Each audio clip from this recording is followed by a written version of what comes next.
Hello, I'm Dan Naylor. I'm an online PhD student at Liberty University in HIUS 713, and it's July 2026. Attention, Walmart shoppers.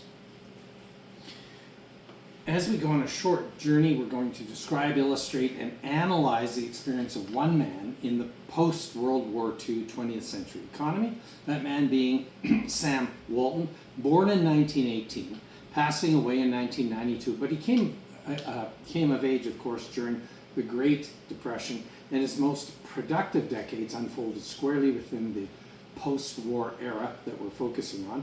This was a period where there was optimism, there was an expanding consumer culture, and then logistical innovation came in, perfectly matching the entrepreneurial instincts of Sam Walton.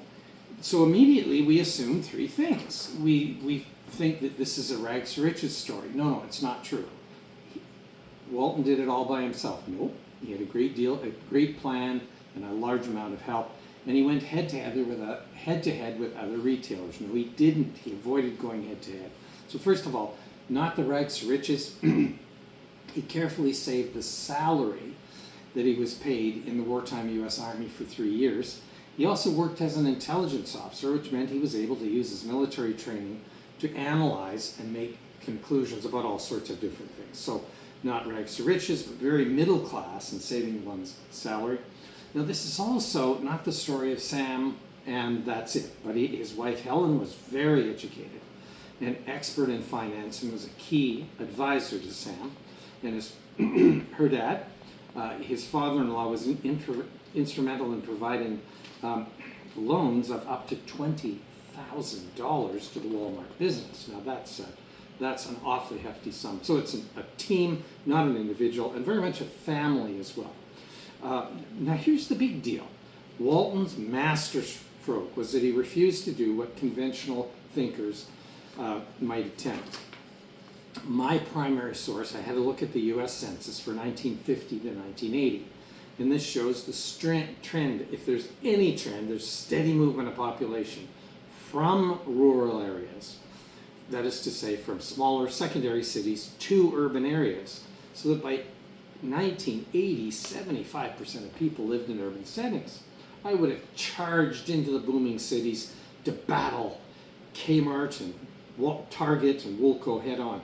But Walton did something incredibly counterintuitive. He built Walmart initially in rural America, in towns under 5,000 people, which the competition had forgotten.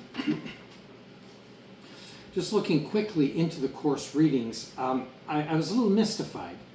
Mitchell and Schloiter in the course readings in chapter 12, page 176, said that corporations and organizations have no vested interest or long-term presence in our community.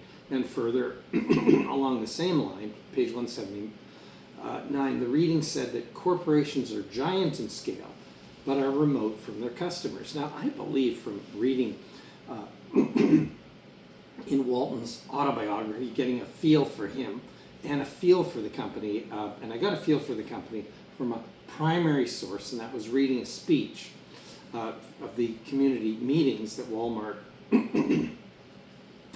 held.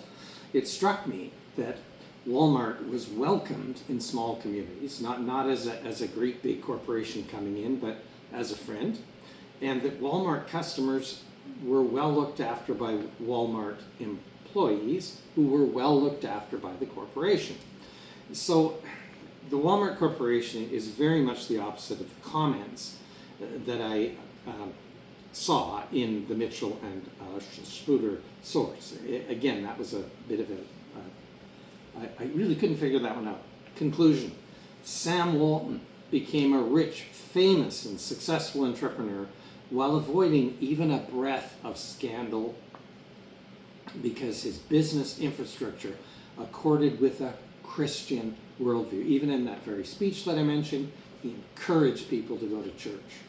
This worldview was grounded in loyalty to family, particularly his capable and influential wife, with honorable mention to teamwork and imagination. Thanks for listening.